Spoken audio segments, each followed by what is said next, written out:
Erev Tov. Alors à Botaï, on profite de ces belles parachiotes à Haremot Kedoshim, mais bien sûr qu'on va se concentrer sur notre Klal Gadol Batorah. Tout le monde connaît la chanson au nom de Rabbi Akiva, mais la vérité c'est que ce n'est pas une chanson, c'est notre vie. Ve'afta l'ereacha kamocha. Alors on va essayer de le revoir sous un autre angle ce soir. Donc il est écrit dans la Torah Lotikom velotitor et bene amecha ve'ahavta l'ereacha kamocha ani Hashem. Donc on voit directement que le pasuk se termine par Ani Hashem. C'est quoi le rapport? Pourquoi est-ce qu'on dit Ani Hashem? J'ai vu un beau machal. Vous savez que les Bachurim, souvent, les soldats en Israël, une fois qu'ils ont fait leur service militaire, alors directement ils vont en Chutz Laaretz pour essayer de gagner de l'argent. Et il y avait une fois donc un Bachur qui a réussi. Il est parti en Chutz Laaretz et il a gagné beaucoup d'argent. Et il s'est oublié en Chutz Laaretz au point de ne plus donner de ses nouvelles à ses parents. Il les appelait de temps en temps pendant les Hagim, et même ça, il oubliait de le faire. Et un beau jour, son petit frère devait se marier. Il n'avait pas tellement de moyens, et son père il lui dit, regarde, va chez ton frère aux États-Unis, il a de gros moyens, va le voir et demande-lui, je suis sûr qu'il t'aidera.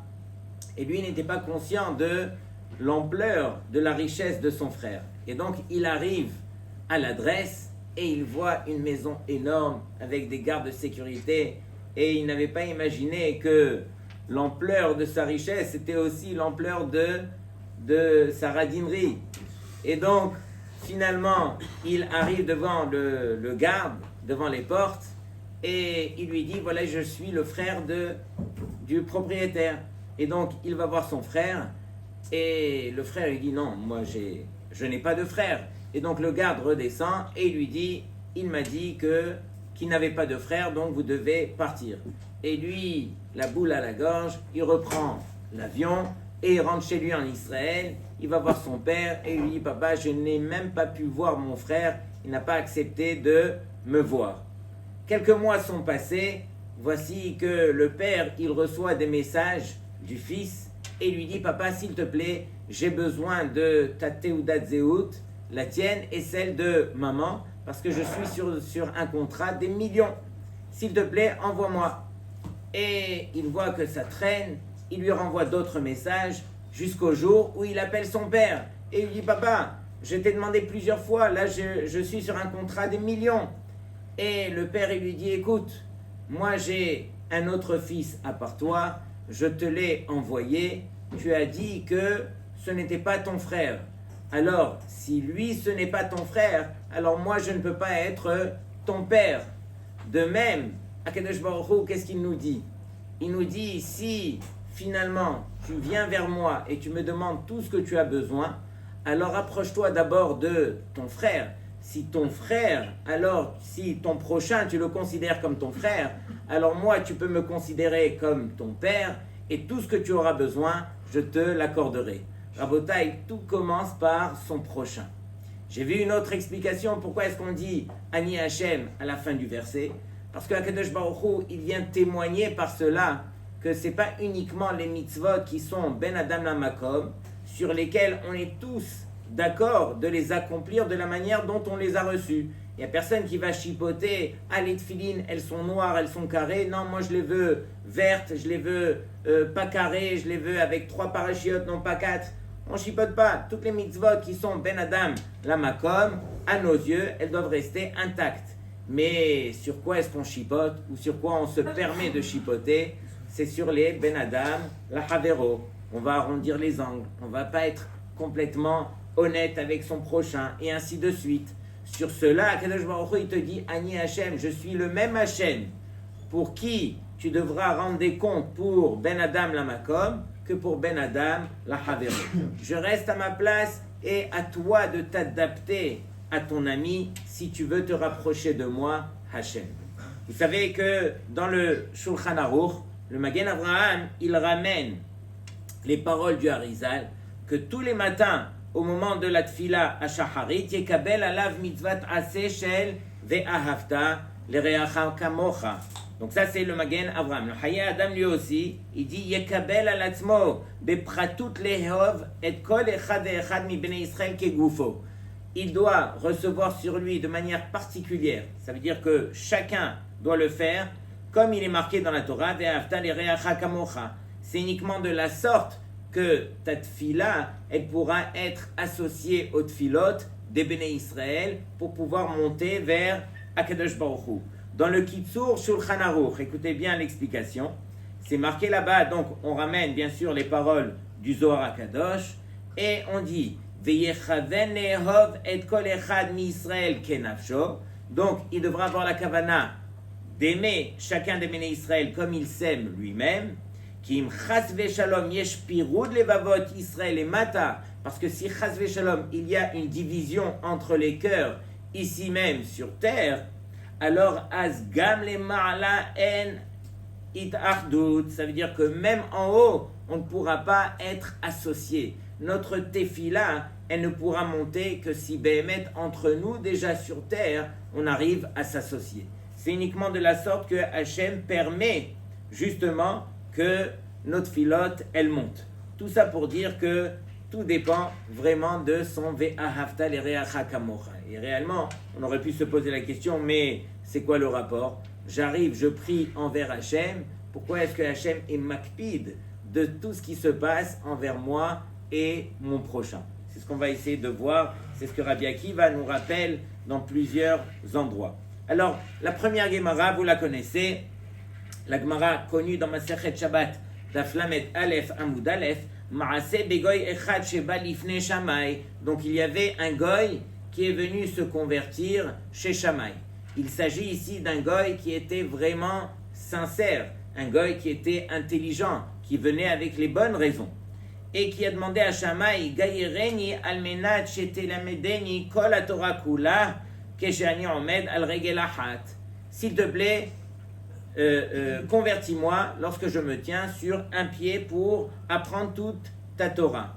Sous-entendu que lui, il cherchait un fondement sur lequel toute la Torah, elle peut convenir. Et donc, Shammai l'a repoussé pour lui dire que de la même façon qu'un binyan ne peut pas tenir sur une seule base, il y a plusieurs bases dans un binyan, de même cette Torah, alors elle ne peut pas tenir que sur une seule base. Balifne Hillel et Guillero, et donc Hillel lui l'a converti en lui disant le klal que de'alach sani le havrach la ta'avid, ce que toi tu détestes, alors ne le fais pas à ton ami. On voit que Hillel déjà ne l'a pas dit sous la forme positive, il n'a pas dit ve'ahavta l'ereacha kamocha, il a plutôt employé le terme de ce que tu n'aimes pas qu'on te fasse, ne le fais pas à l'autre. J'ai vu deux tiroutim, c'est le Maharsha qui ramène.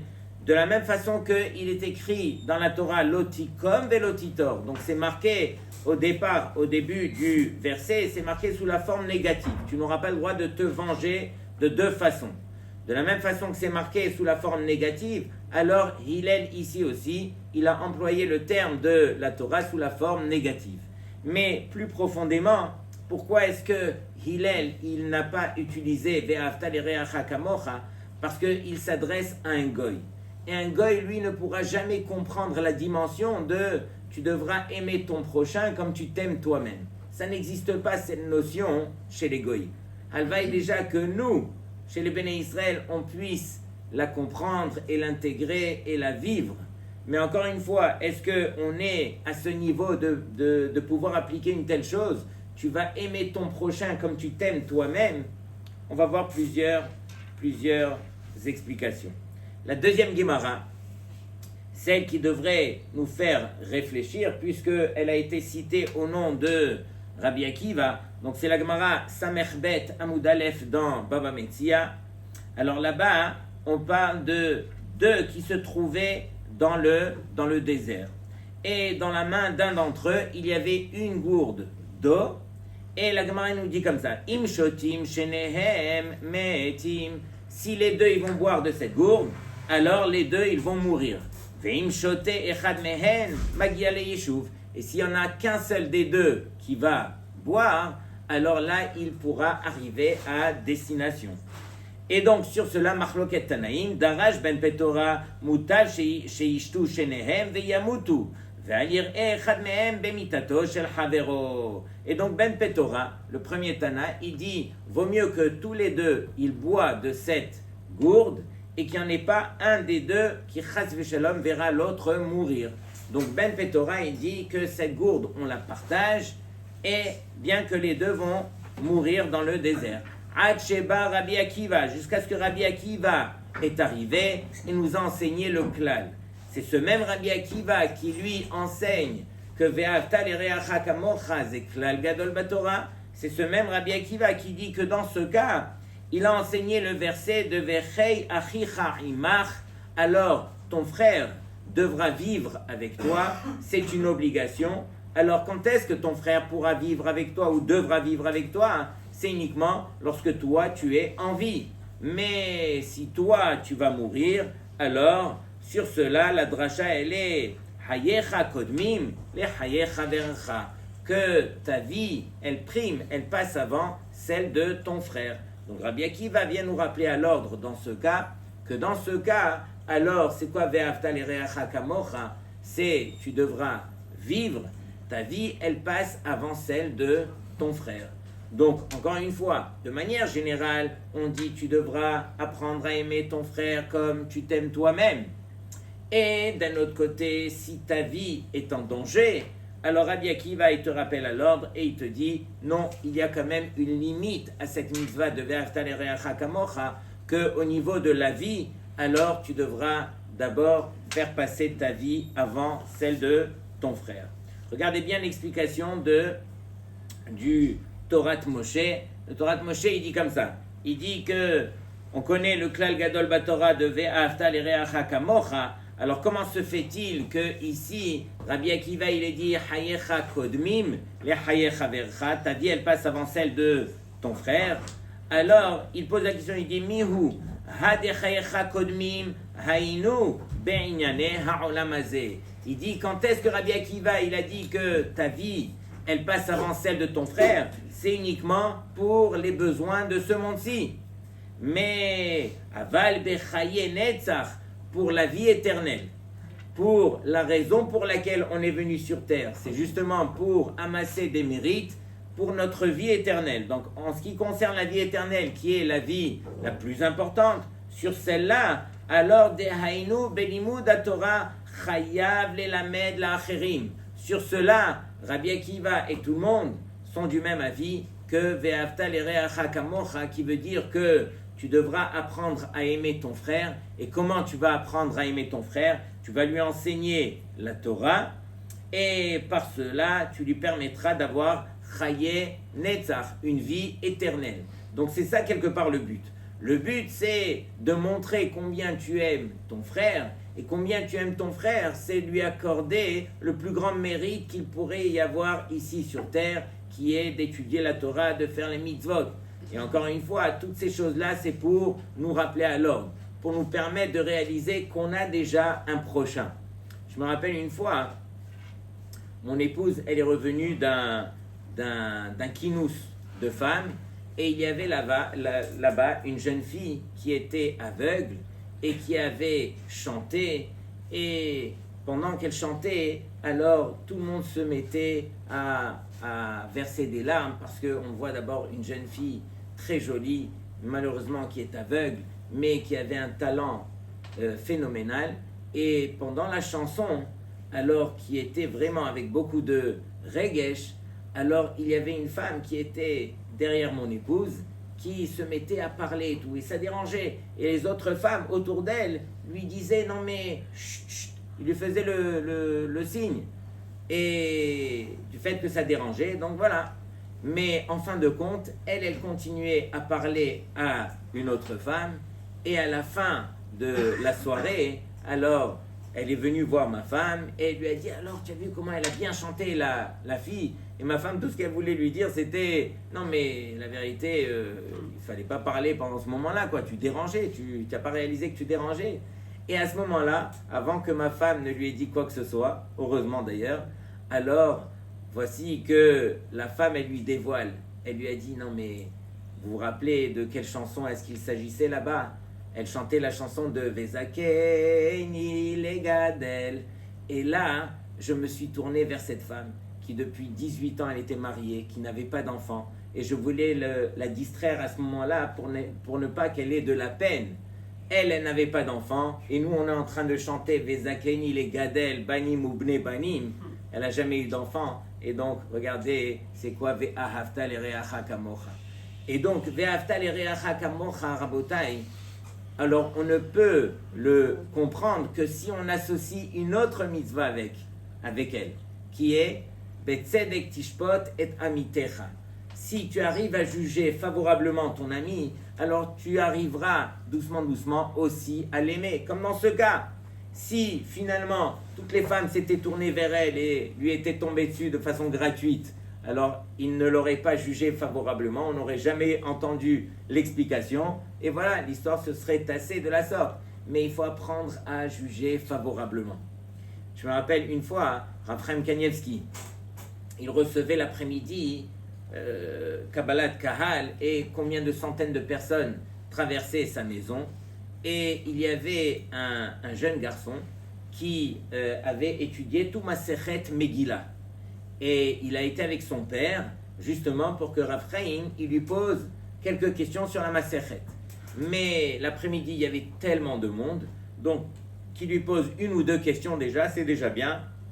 Un jeune garçon qui avait fait Masechet Megillah. Et donc, il arrive chez le Rav, et finalement, son tour arrive. Le Rav, il lui dit, alors tu as fait Masechet Megillah? Il lui dit oui. Il lui dit, est-ce que tu veux que je t'interroge? Il lui dit oui. Alors, il lui dit, regarde, c'est marqué, je fais une parenthèse, il y a marqué dans Masechet Megillah, dans Daf Gimel, je crois que c'est Gimel Amud Bet, là-bas c'est marqué que Mansapar, les lettres sophites, même Nun Mansapar, alors les lettres sophites, c'est qui les a inventées, alors c'est marqué Sophim Amarum, c'est marqué que ce sont les Nevi'im qui les ont développées. Il y a cette même Gemara dans Masechet Shabbat, Daf Kuf Dalet. Et donc, voici que Rav Chaim, alors, il pose cette question au jeune garçon.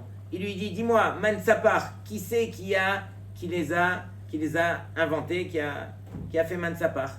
Et donc, le garçon, il est là, il perd ses moyens, il est devant le gadol, et là, il n'arrive plus à se rappeler. Et voici que Rav Chaim, directement, il dit, non, Mechila, je me suis trompé. C'est une Gemara dans Masechet Shabbat. Viens, je te pose une autre question. Et donc, directement, il a tourné la chose pour ne pas faire honte, justement, au Bachour. Si déjà on parle de Rav Chaim, il y avait une fois le Rav Shlomo Levinstein. Voilà, on étudie ses Sfarim. Le Rav Shlomo Levinstein, il était très connu dans la maison de Rav Chaim. Pourquoi? Parce que lui, il a beaucoup de questions qui sont très très intéressantes. Et Rav Chaim, des fois, alors, il aime bien discuter et tout ça. Et quand les petits-fils de Rav Chaim, ils voient Rav Shlomo Levinstein venir pour distraire le Rav et tout, alors ils le font passer. Et Rav Shlomo, comme il sait bien le faire, donc il pose des bonnes questions et tout. Il est arrivé un jour et il a dit, Rav Shlomo Levinstein, il a dit, je dois vous raconter. Moi, j'arrive devant Rav Chaim. Et là, à ce moment-là, alors j'arrive devant lui et là, je ne sais même plus comment je m'appelle. Ma tête qui me lâche et j'étais devant le gadol et moi aussi j'ai perdu mes moyens. Et arrivé à ce moment-là, alors je me suis dit, mais je suis venu lui dire quoi au juste? Et donc directement, Raphaël, il a vu que j'ai rougi un petit peu. Directement, il a pris un chumash, il a ouvert devant moi et il s'est dit, bon, une fois que je vais revoir le pasouk et tout, je vais me rappeler de la question. Mais même ça, il a ouvert le chumash, même la question, je ne me rappelais plus et tout. Et Raphaël, qu'est-ce qu'il a fait directement quand il a vu que j'avais très honte? Alors directement, il a pointé sur un Rashi et directement, il m'a posé une question. Il m'a dit, alors regarde, tu te rappelles le truc, on avait discuté, ça. Et donc, c'est ça un gadol. Un gadol qui voit que son prochain, peut-être qu'il aura honte. Quelqu'un qui voit qu'on peut faire du bien à son prochain. Pas d'ailleurs que combien on se doit d'essayer de tourner la chose pour essayer de montrer à l'autre combien on l'apprécie, combien on l'aime. Donc c'est ça, quelque part, ve'afta l'ereacha kamocha, savoir juger l'autre comme il se doit, donner à l'autre toute sa place essayer vraiment de comprendre c'est quoi Ve'ahavta l'ereacha kamocha, alors il y a une machloket rishonim. Je vous lis d'abord les paroles du Ramban. Le Ramban nous dit, il n'est pas mentionné dans la Torah Ve'ahavta et reacha kamocha. Tu aimeras ton prochain comme toi-même. C'est marqué les reacha, pour ton prochain. Sur cela, le Ramban déduit que la nature de l'homme, elle est ce qu'elle est, et on ne peut pas arriver à ce niveau de pouvoir aimer son prochain comme on s'aime soi-même. Pourquoi?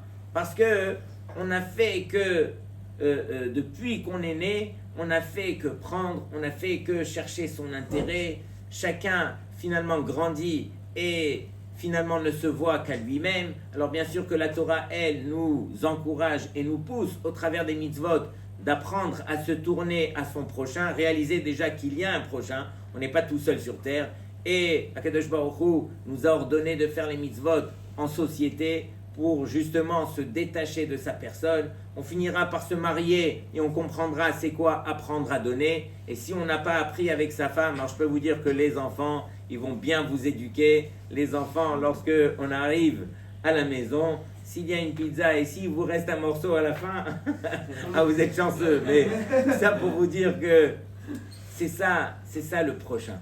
Le prochain, il est là pour te rappeler à l'ordre. Le donneur professionnel, c'est Hachem. Et après, Akadosh Baruch Hu, il te donne son flambeau et il te dit, joue ton rôle. Apprends à donner à l'autre. Vous avez raconté une fois que on était dans une macolette en Israël et j'avais un groupe. Et j'étais parti dans cette macolette pour faire les courses parce qu'on devait aller faire une sortie. Et donc j'avais acheté beaucoup de bonbons et tout. On était assez pressés, ils m'attendaient dans le car. Je viens pour me rapprocher de la caisse pour régler. Et là, je vois que le propriétaire du magasin, il est en train de parler avec un type. Je voulais juste leur dire, écoutez, je suis vraiment pressé. Et là, quand je me suis rapproché, j'ai compris de quoi est-ce qu'il s'agissait. Le propriétaire du magasin, il a sorti son livre où il y avait toutes les familles qui étaient à crédit. Et c'était un quartier religieux où il y avait beaucoup d'avrechim qui étaient à crédit. Et voici que le monsieur est en train de lui dire, dis-moi, quelle est la famille qui doit le plus d'argent, qui a le plus grand crédit. Et donc il a vérifié dans son carnet et il a vu qu'il y avait une famille qui devait plus de 6000 shekels. Le monsieur, il a sorti son chéquier, il a fait et il lui dit, je te donne ce chèque à condition que tu ne dises jamais de qui cet argent est arrivé. Au moment où il lui a donné le chèque, un des enfants de cette famille est rentré, qui voulait prendre encore à crédit le pain et le lait, les denrées de base.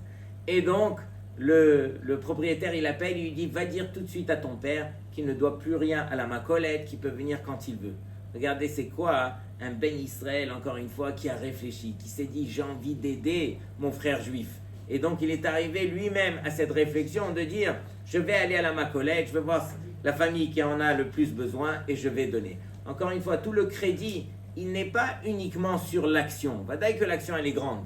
Mais c'est surtout sur la réflexion. C'est ça, Ve'ahavta l'ereacha kamocha. Si tu veux aimer ton frère, à toi de t'asseoir de temps en temps et de réfléchir. C'est quoi aimer mon prochain? C'est quoi lui donner ce qu'il a besoin de recevoir?